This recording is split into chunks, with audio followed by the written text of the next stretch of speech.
നമസ്കാരം. ഇന്ന് ഒട്ടുമിക്ക രോഗികളും നമ്മുടെ അടുത്ത് ഒപിയിൽ വന്ന മടിച്ചിരിക്കും. പ്രത്യേകിച്ച് സ്ത്രീകൾ അവരുടെ രോഗം പറയാനായിട്ട് അങ്ങനെ പമ്മി നിൽക്കുന്ന സമയത്താണ് നമുക്ക് തോന്നാറ് ഇത് എന്തോ സെക്സ് റിലേറ്റഡ് ആയിട്ട് അല്ലെങ്കിൽ സെക്ഷലി ട്രാൻസ്മിറ്റഡ് ഡിസീസ് അല്ലെങ്കിൽ ലൂക്കോറിയ, വെള്ളപ്പോക്ക് അത്തരം രോഗങ്ങളിലേക്കാണ് സാധ്യത നമുക്ക് മനസ്സിലാവാറ്. മെൻസസിൻ്റെതായ കംപ്ലൈൻറ്റുകളൊന്നും ഇപ്പോൾ അത്തരം തകരാറുകളോ ഒന്നും പേഷ്യൻസ് അത്ര മടിച്ച് നിൽക്കാറില്ല. പക്ഷേ ഈ വെള്ളപ്പോക്ക്, അവിടെയുള്ള അമിതമായ ദുർഗന്ധം, ആ ഭാഗങ്ങളിലുള്ള കറുപ്പ് നിറം, ഇതൊക്കെ സ്ത്രീകളെ ഒരുപാട് അലട്ടുന്ന ബുദ്ധിമുട്ടാണ്. പലപ്പോഴും സ്ത്രീകൾ ഒപിയിൽ വന്നു കഴിഞ്ഞാൽ അവർ മിണ്ടാതിരിക്കും. അവരുടെ കൂടെ വന്ന ഭർത്താവായിരിക്കും കാര്യങ്ങൾ നമ്മളോട് വിശദമായിട്ട് പറയുന്നത്. അപ്പോൾ നമുക്ക് ഇന്ന് പുറം ലോകത്തേക്ക് പറയാൻ മടിക്കുന്ന ചില രോഗങ്ങൾ, എന്നാൽ അത് തീർച്ചയായിട്ടും സ്ത്രീകൾ അറിയേണ്ടതുമായ രോഗങ്ങളെക്കുറിച്ച് നമുക്കിന്ന് ചർച്ച ചെയ്യാം.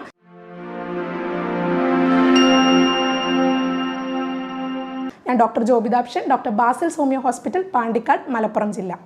ആദ്യം തന്നെ പറയാലോ, നമുക്കിവിടെ ഒപിയിൽ ഒരുപാട് ഉദാഹരണങ്ങൾ ഉണ്ടാവാറുണ്ട്. രോഗികൾ വരുമ്പോൾ നമ്മൾ ചില കാര്യങ്ങൾ അവരോട് ചോദിച്ചു കഴിഞ്ഞാൽ അവരുടെ രോഗം പറയുമായിരിക്കും. ചിലപ്പോൾ ലക്ഷണങ്ങൾ പറയും, ഡോക്ടറെ നല്ല ബ്ലീഡിങ് ആണ്, അങ്ങനെയൊക്കെ നമ്മളടുത്ത് പറയും. പക്ഷേ അപ്പോഴും വെള്ളപ്പോക്കിൻ്റെ കാര്യം മറച്ചു വയ്ക്കും. അല്ലാന്നുണ്ടെങ്കിൽ അവർ ഇപ്പോൾ ഇൻഫെർട്ടിലിറ്റി, വന്ധ്യതാ ചികിത്സയ്ക്കാണ് വന്നത്, കുട്ടികളില്ലാത്ത വിഷയം അവർ നമ്മളോട് പറയും, നമ്മൾ മരുന്ന് കൊടുക്കുന്നു, വിടുന്നു. ഇതൊരു ചരിത്രമായിട്ട് അങ്ങനെ തുടർന്നുകൊണ്ടിരിക്കും. പക്ഷേ 3, 4, 5 മാസം കഴിഞ്ഞിട്ടായിരിക്കും നമ്മൾ ചോദിക്കുന്നത് നിങ്ങളുടെ സെക്ഷൽ ലൈഫ് എങ്ങനെയാണ്. ആദ്യമൊക്കെ നമ്മൾ ഈ ക്വസ്റ്റ്യൻ ചോദിക്കുമ്പോൾ അവർ അത്ര കറക്റ്റായിട്ട് നമുക്ക് ആൻസർ തരില്ല. കുഴപ്പമില്ല എന്നുള്ളൊരു ആൻസറിൽ അത് ഒതുക്കും. അതിനുള്ള റീസൺ എന്താ? അത് പറയാനുള്ള മടി. പ്രത്യേകിച്ചും സ്ത്രീകൾക്ക് തന്നെയാണ് ഇപ്പോഴും ആ ബുദ്ധിമുട്ടുള്ളത്. പലർക്കും വേറെ പല പ്രശ്നങ്ങളും ഉണ്ടാവാം. ആ ഭാഗത്തുള്ള കറുപ്പ് നിറമായിരിക്കും അവരെ അലട്ടുന്നത്. അപ്പം നിങ്ങൾ ചോദിക്കും, ഇപ്പോൾ ഒരു കറുപ്പ് നിറം ഉള്ളത് കൊണ്ട് ഇത്രമാത്രം ബുദ്ധിമുട്ടുണ്ടാവുമോ? സ്ത്രീകളെ സംബന്ധിച്ച് ഇമോഷണലി അവർ കുറേ കാര്യങ്ങൾ ഉള്ളിൽ ഒതുക്കുന്ന ആൾക്കാരാണ്. അപ്പോൾ ഇത്തരം ഭാഗങ്ങൾ ഉണ്ടാകുന്ന കറുപ്പ് നിറം ഒരു പക്ഷേ അവരുടെ ഹസ്ബൻഡിനോട് പോലും അവർക്ക് സെക്ഷലി ബന്ധപ്പെടുന്ന സമയത്ത് പ്രയാസം ഉണ്ടാക്കുന്നതായിരിക്കും. അപ്പോൾ അത്തരം കുറച്ച് രോഗങ്ങൾ നമുക്കിന്ന് ഡിസ്കസ് ചെയ്യാം.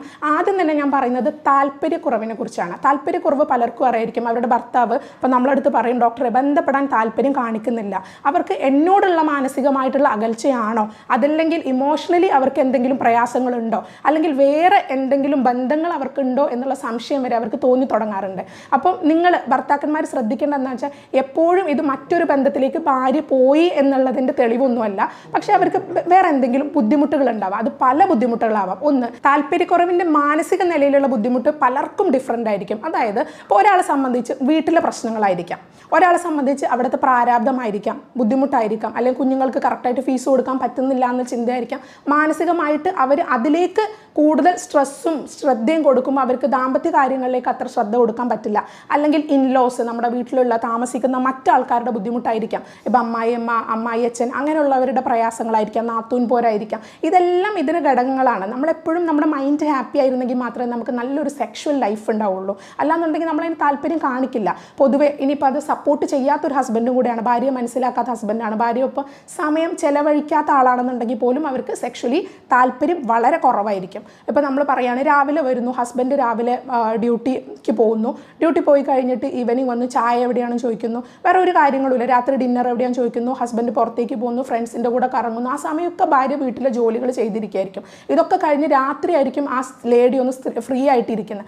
ആ ടൈമിൽ സെക്ഷൽ ഇൻ്റർകോഴ്സിൽ ഏർപ്പെടാൻ ഭാര്യയെ വിളിച്ചു കഴിഞ്ഞാൽ ഭാര്യയ്ക്ക് താല്പര്യം ഉണ്ടാവില്ല. കാരണം എന്താ വെച്ചാൽ അവർ ഹോൾ ഡേ ബിസി ആയിരുന്നു, അവർക്ക് ആകെ കിട്ടുന്ന ഒരു റെസ്റ്റാണ്. ഇനി നിങ്ങൾ ഭാര്യയുമായിട്ട് ബന്ധപ്പെടാൻ താല്പര്യപ്പെടുന്നുണ്ടോയെന്നുണ്ടെങ്കിൽ തീർച്ചയായിട്ടും അവർക്ക് ഇമോഷണലി ഒരു സപ്പോർട്ട് വേണം. അല്ലെങ്കിൽ ആ ഒരു സമയത്തല്ലാത്ത സമയങ്ങളിലും നിങ്ങളുടെ സാമീപ്യം അവർക്ക് ആവശ്യമാണ്. അപ്പോൾ ഇമോഷണലി ഇപ്പം ഞാൻ പറയുകയാണെങ്കിൽ മാനസിക നിലയിൽ നമുക്ക് ഇത്തരം പല കാര്യങ്ങൾ ഓരോ വ്യക്തിയും ഡിഫറൻ്റ് ആയിട്ട് ബാധിക്കാം. അപ്പോൾ ഇതാണ് മാനസിക നിലയിലുള്ള ഞാൻ പറഞ്ഞ പ്രശ്നങ്ങളിൽ പെടുന്നത്. ഇനി ഇതേ ബുദ്ധിമുട്ട് നമുക്ക് ഈ താല്പര്യക്കുറവ് ശാരീരികപരമായിട്ടുള്ള ബുദ്ധിമുട്ടുകൾ കൊണ്ടായിരിക്കാം. അതായത് ഇപ്പം ഭാര്യയ്ക്ക് വേറെ എന്തെങ്കിലും രോഗങ്ങൾ ഉണ്ടാവാം. ഇപ്പോൾ ഈ താല്പര്യക്കുറവ് നമുക്ക് മാനസിക നിലയെ ബാധിക്കുന്ന സമയത്ത് തന്നെ ഉണ്ടാവുന്നതാണ് ഡ്രൈനസ് എന്ന് പറയുന്നത്. അപ്പോൾ ഡ്രൈനസ് ഉണ്ടായിക്കഴിഞ്ഞാൽ നമുക്കറിയാലോ, ആ ഭാഗത്ത് ലൂബ്രിക്കേഷൻ ഇല്ല എന്നുണ്ടെങ്കിൽ ബന്ധപ്പെടുന്ന സമയത്ത് അതികഠിനമായ വേദനയുണ്ടാവും. അപ്പോൾ ഈ വേദന ഉണ്ടാകുന്ന സമയത്ത് സ്വാഭാവികമായിട്ടും അവർ പിന്നീട് ബന്ധപ്പെടാനായിട്ട് താല്പര്യപ്പെടില്ല. അപ്പോൾ ഇത് മറ്റൊരു കാരണം, ഇതൊരു ഫിസിക്കൽ റീസൺ ആണ്. പക്ഷേ നമുക്ക് ലൂബ്രിക്കൻ്റ് ഉപയോഗിച്ചാൽ മാറാം. അല്ലാന്നുണ്ടെങ്കിൽ നമ്മൾക്ക് കുറച്ചും കൂടെ ഇമോഷണലി ഇവർ തമ്മിൽ ഒരു ബോണ്ട് ഉണ്ടായിക്കഴിഞ്ഞാൽ അത് മാറാം. ഇപ്പം ന്യൂലി കല്യാണം കഴിച്ച കപ്പിളൊക്കെ ആണെന്നുണ്ടെങ്കിൽ തുടക്ക മാസങ്ങളിൽ നല്ല പെയിൻഫുൾ ആയിരിക്കും ഇൻ്റർകോഴ്സ്. പക്ഷെ അത് സ്വാഭാവികമായിട്ടും അവരുടെ ഒരു റിലേഷൻഷിപ്പ് റിലേഷൻഷിപ്പ് ഇങ്ങനെ ഇമ്പ്രൂവ് ആവുന്നതിനനുസരിച്ച് അതിന് മാറ്റങ്ങൾ ഉണ്ടായി തുടങ്ങും. പിന്നീട് അവർ തമ്മിലുള്ള ഇമോഷണൽ ബോണ്ട് കൂടുന്നു. പിന്നീട് അവരുടെ ചോയ്സസ് അല്ലെങ്കിൽ താല്പര്യങ്ങൾ എക്സ്പ്രസ് ചെയ്യാൻ തുടങ്ങുന്നു. എനിക്കിത് ബുദ്ധിമുട്ടുണ്ട് എന്ന് ഭർത്താവിനോട് തുറന്നു പറയുന്നു. അല്ലെങ്കിൽ ഭർത്താവ് എനിക്ക് ഇങ്ങനെ ചെയ്യുന്നത് ഇഷ്ടമാണോ എന്ന് ചോദിക്കുന്നു. അവർ തമ്മിലുള്ള ആ ഒരു കമ്മ്യൂണിക്കേഷൻ വരുന്ന സമയത്ത് ഒന്നും കൂടെ സെക്ഷൽ ലൈഫ് വളരെ ഹാപ്പി ആയിട്ട് മുന്നോട്ട് പോകും. അപ്പോൾ ഇന്ന് ഏറ്റവും കൂടുതൽ നമ്മൾ കണ്ടുവരുന്ന ഒരു പ്രശ്നം ഈ താല്പര്യക്കുറവ് തന്നെയാണ്. വന്ധ്യതയുടെ സമയത്ത് ഞാൻ പറഞ്ഞല്ലോ, ആൾക്കാർ വരുന്ന സമയത്ത് ഭയങ്കര പ്രയാസപ്പെട്ട് ഈ ബന്ധപ്പെടാൻ താല്പര്യമില്ല. ഇപ്പം നമ്മൾ ഓവുലേഷൻ ഡേ ഒക്കെ കൃത്യമായിട്ട് കൊടുക്കുന്നുണ്ട്. ഇന്ന ദിവസം മുതൽ ഇന്ന ദിവസം വരെ നിങ്ങളുടെ കറക്റ്റ് ഡേറ്റ് ഓവുലേഷൻ പീരീഡ് ആണ്. ഈ ടൈമിൽ നിങ്ങൾ ബന്ധപ്പെട്ട് കഴിഞ്ഞാൽ നിങ്ങൾക്ക് കൺസീവ് ആവാനുള്ള ചാൻസ് ഉണ്ട്.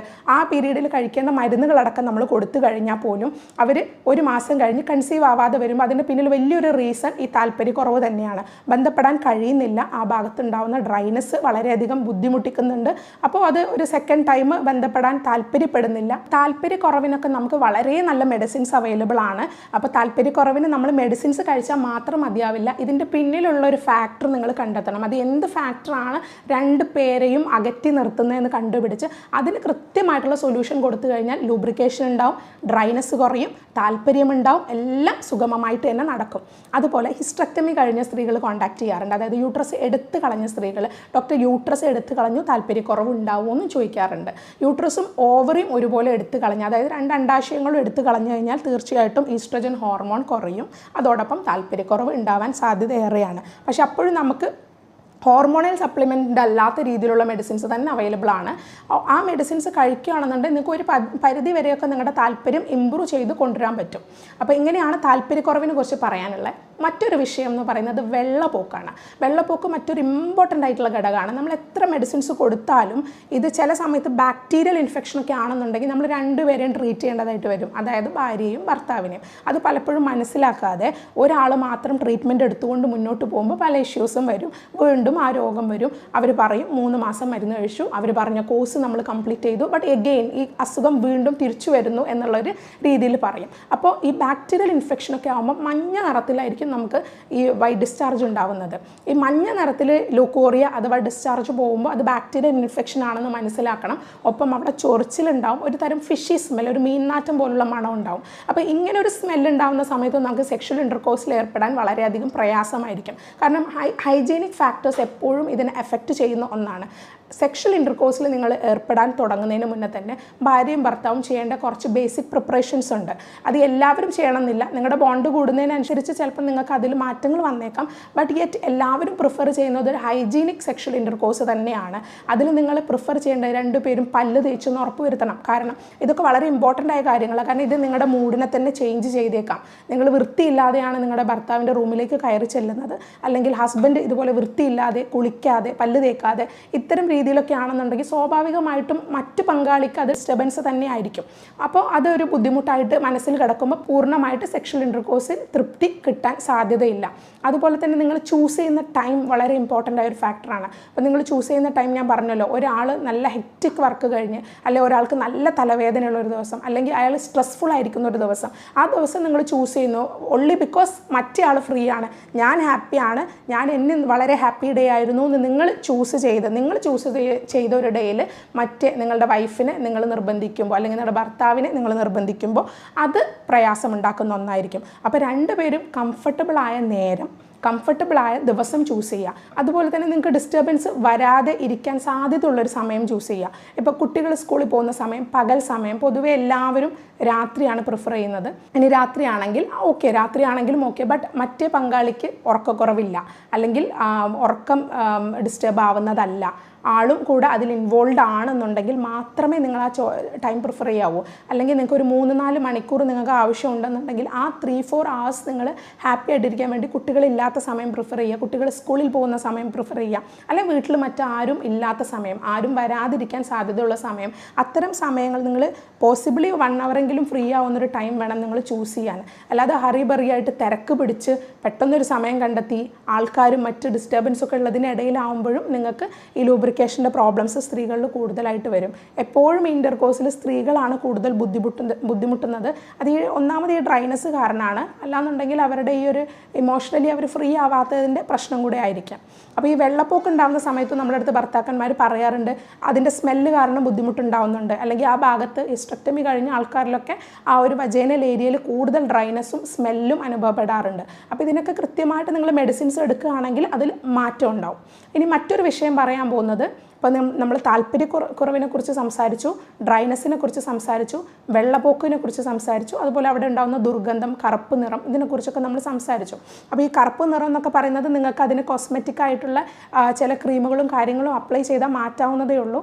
പിന്നെ സ്ത്രീകൾ പൊതുവെ ബോഡി നേച്ചറിനെ കൺസേൺഡ് ആയിട്ട് ജീവിക്കുന്നവരാണ്.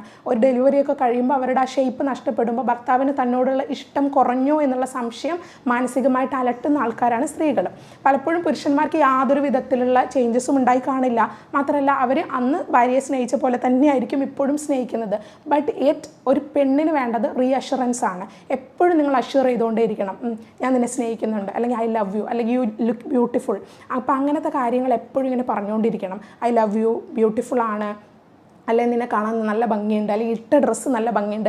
ഈ അഷുറൻസ് സ്ത്രീകൾ എക്സ്പെക്റ്റ് ചെയ്യുന്നുണ്ട്. അതൊന്നിനും വേണ്ടിയിട്ടല്ല, നിങ്ങൾ അവരെ സ്നേഹിക്കുന്നില്ല എന്നുള്ള തോന്നൽ കൊണ്ടൊന്നുമല്ല. ബട്ട് അവർക്ക് അതിങ്ങനെ കേട്ടുകൊണ്ടിരിക്കുമ്പോൾ അത് ഭയങ്കര ഒരു സന്തോഷമുള്ള കാര്യമാണ്. അപ്പോൾ ആ ഒരു എക്സ്പെക്റ്റേഷൻ സ്ത്രീകളിൽ സ്വാഭാവികമായിട്ടുണ്ടാവും. അതുപോലെ അവരുടെ ബോഡി ഒരു പ്രസവം കഴിഞ്ഞ് മാറിക്കഴിയുമ്പോൾ, വയറ് ചാടിക്കഴിയുമ്പോൾ, അല്ലെങ്കിൽ വണ്ണം കൂടുതൽ വെച്ച് കഴിയുമ്പോൾ ഭർത്താവ് ഇപ്പോഴും സ്റ്റിൽ എന്നിൽ ഹാപ്പി ആണ് എന്നുള്ള തോന്നൽ അവർക്ക് വേണമെന്നുണ്ടെങ്കിൽ ഇത്തരം കാര്യങ്ങൾ നിങ്ങൾ എക്സ്പ്രസ് ചെയ്യണം. അങ്ങനെ എക്സ്പ്രസ് ചെയ്യുമ്പോഴായിരിക്കും ഭാര്യയ്ക്ക് ഒന്നും കൂടെ അതിലേക്ക് താല്പര്യം ഉണ്ടാവുകയുള്ളൂ. അപ്പോൾ ഇതൊരു ഇമോഷണലി ബൗണ്ട് കാര്യമായതുകൊണ്ട് തന്നെ ഇമോഷണൽ ആസ്പെക്ട്സ്, നിങ്ങളുടെ ഫാമിലി മാറ്റേഴ്സ് ഒക്കെ നിങ്ങൾ ഇതിൽ ഇൻവോൾവ് ആണ്, ഈ ഒരു സംഭവത്തിൽ ഇൻവോൾവ് ആണെന്നും ഒന്ന് മനസ്സിലാക്കണം. പിന്നെ ഉള്ളതാണ് ഞാൻ ഈ പറഞ്ഞ സെക്ഷൽ അവേർഷൻ. അപ്പോൾ സെക്ഷൽ അവേർഷൻ വരുന്നത് എപ്പോഴാണ്? ഒരുപാട് കേസുകൾ നമ്മുടെ ഇവിടെ റിപ്പോർട്ട് ചെയ്യുന്നതിൽ പറയുന്നത്, ഒട്ടുമിക്ക കേസുകളിലും ഞാൻ കേൾക്കുന്നത് 8 വർഷമായി കല്യാണം കഴിഞ്ഞിട്ട്, 4 വർഷമായി കല്യാണം കഴിച്ചിട്ട് ഇതുവരെ ബന്ധപ്പെടാൻ സാധിച്ചിട്ടില്ല. ആ ഒരു അവസ്ഥ, ഇതിനെക്കുറിച്ച് ഞാൻ മുന്നേ വീഡിയോസ് ചെയ്തിട്ടുണ്ട്. അതിൽ ഒരുപാട് ഇമ്പ്രൂവ്മെൻറ്റ്സ് കിട്ടുന്നത് റിലാക്സേഷൻ തെറാപ്പിയിലൂടെയാണ്, അല്ലാതെ മെഡിസിൻസിലൂടെ അല്ല. ഈ കണ്ടീഷൻ ഞാനിപ്പോൾ പറയാം, അത് ലേഡിക്കും ആവാം, മെയിലിനും ആവാം, ഫീമെയിലിനും ആവാം, ആർക്കും ആവാം. കൂടുതൽ കേസസ് ലേഡീസിലാണ് കേൾക്കുന്നത്. അപ്പോൾ ഇത്തരം കാര്യങ്ങളിൽ കൂടുതൽ ആഗ്രഹവും കൂടുതൽ കേൾക്കാൻ താല്പര്യം ഉണ്ടാകുന്ന ടീനേജ് കാലഘട്ടത്തിലാണ്. അപ്പോൾ ആ സമയങ്ങളിൽ നമ്മുടെ ഫ്രണ്ട്സ് പറയുന്ന തെറ്റായ ധാരണകൾ, അല്ലെങ്കിൽ അവർ മറ്റാരുടെയും അടുത്ത് ഇന്ന് കേട്ട കാര്യങ്ങളായിരിക്കും പറയുന്നത്, അവർക്ക് പോലും അനുഭവമില്ലാത്ത കാര്യങ്ങളായിരിക്കും അത് ഷെയർ ചെയ്യും. അല്ലെങ്കിൽ സെക്ഷൽ ഇൻ്റർകോഴ്സിനെ കുറിച്ച് വളരെ തെറ്റായ ധാരണകൾ, വേദന ഉണ്ടാക്കുന്നു അല്ലെങ്കിൽ ബുദ്ധിമുട്ടുണ്ടാക്കുന്നു, ഇത്തരം കാര്യങ്ങളെല്ലാം ഷെയർ ചെയ്യുന്ന സമയത്ത് ഇതൊക്കെ കേട്ടിട്ടായിരിക്കും ഒരാൾ നിൽക്കുന്നത്. അപ്പോൾ സ്വാഭാവികമായും ആ വ്യക്തി കല്യാണം കഴിയുന്ന സമയത്ത് ആ വ്യക്തിക്ക് ഒരു ഭയം ഉണ്ടാവും, ഇൻ്റർകോഴ്സിൽ ഏർപ്പെടാൻ പെയിൻ ഉണ്ടാവുമോ എന്നുള്ള ഭയം. ആ ഭയം പലപ്പോഴും ഇൻ്റർകോഴ്സിൽ ഏർപ്പെടുന്ന സമയത്ത് അവരുടെ വജൈന ഷ്രിങ്ക് ആവാനുള്ളൊരു കാരണം ഉണ്ടാക്കും. വജൈനസ്മസ് എന്ന് പറയാം ഇതിന്, അതായത് ആ ഭാഗം അങ്ങ് ചുരുങ്ങി പോവുക. യൂഷ്വലി ഫോർപ്ലേ ഒക്കെ കഴിഞ്ഞ് കഴിയുമ്പോൾ അവിടെ റിലാക്സ്ഡ് ആയിട്ട് ലൂബ്രിക്കേഷനൊക്കെ ഉണ്ടായിട്ടിരിക്കണം വജൈനൽ ഏരിയ. ബട്ട് ഇത്തരക്കാരിൽ ഈ ഒരു സെക്ഷൽ അവേർഷൻ അല്ലെങ്കിൽ കൂടെ തന്നെ വജൈനസ്മസ് പോലുള്ള കണ്ടീഷനുള്ള ആൾക്കാരിലെല്ലാം വജൈന റിലാക്സ് ആവില്ല, കൺട്രാക്റ്റ് ആയിട്ടിരിക്കും. മാത്രമല്ല ലൂബ്രിക്കേഷനും ഉണ്ടാവില്ല, പെയിൻഫുൾ ആയിരിക്കും. സോ ഇൻ്റർകോഴ്സ് ഒരിക്കലും നടക്കില്ല. അങ്ങനെ ഇൻ്റർകോഴ്സ് ഒരിക്കൽ പോലും നടക്കാത്ത ഒരുപാട് പേരുണ്ട്. ഇത്തരക്കാരിൽ നമ്മൾ ഫോഴ്സ്ഫുള്ളി ഇൻസേർട്ട് ചെയ്ത് കഴിഞ്ഞാൽ ബ്ലീഡിങ് ഉണ്ടാവാം, മുറിവുണ്ടാവും. അത് വീണ്ടും ഒരു ഭയം, അവരുടെ ഭയം കൂട്ടാനേ സാധ്യതയുള്ളൂ. മാത്രമല്ല പിന്നീട് അവർ ഇൻ്റർകോഴ്സിൽ ഏർപ്പെടാൻ സമ്മതിക്കുകയില്ല. അപ്പോൾ അങ്ങനത്തെ ഒരു സാഹചര്യം ഒരുപാട് കാണാറുണ്ട്. അപ്പോൾ ഇതിനൊക്കെ നമ്മൾ ചെയ്യുന്നത്, ഈ ഒരു സെക്ഷൽ അവേർഷൻ്റെ കേസിലെല്ലാം അവർക്ക് മസിൽസ് ടൈറ്റ് ആവുക ചെയ്യുക. ആ ടൈം ആകുമ്പോൾ പേടി കാരണം മസിൽസ് ടൈറ്റ് ആയിക്കൊണ്ടിരിക്കും. തൈസിൻ്റെ മസിൽ ടൈറ്റ് ആവും, വജൈനൽ മസിൽസ് ടൈറ്റ് ആവും, പെൽവിക് ഫ്ലോർ മസിൽസ് ടൈറ്റ് ആവും. ഇങ്ങനെ ടൈറ്റ് ആകുമ്പോൾ ഇൻസേർഷൻ പോസിബിൾ ആവാതെയാവും. അവരുടെ ഹാർട്ട് ബീറ്റ് കൂടും, നന്നായിട്ട് വേർക്കാൻ തുടങ്ങും. ഇതൊക്കെ അവരിൽ ആ ടൈമിൽ കാണുന്ന ലക്ഷണങ്ങളാണ്. അതിന് വേണ്ടത് റിലാക്സേഷൻ തെറാപ്പിയാണ്. നമ്മുടെ ബോഡിയിലെ ഓരോ മസിൽസും നമ്മൾ റിലാക്സ് ചെയ്ത് കൺട്രാക്ട് ചെയ്യുക, റിലാക്സ് ചെയ്യുക, ആ രീതിയിൽ നമ്മൾ പ്രാക്ടീസ് ചെയ്യേണ്ടതുണ്ട്. ഇത് മന്ത്ലി എല്ലാ മാസവും, ഒരു മാസം കണ്ടിന്യൂസ് നിങ്ങൾ ചെയ്യുകയാണെങ്കിൽ ഈ തെറാപ്പി എല്ലാം നിങ്ങൾ ഹോസ്പിറ്റലിൽ പോയി കഴിഞ്ഞാൽ നിങ്ങൾക്ക് ഈസി ആയിട്ട് ഡോക്ടർ നിങ്ങളെ പഠിപ്പിക്കുകയും ചെയ്യിപ്പിക്കുകയും ചെയ്യും.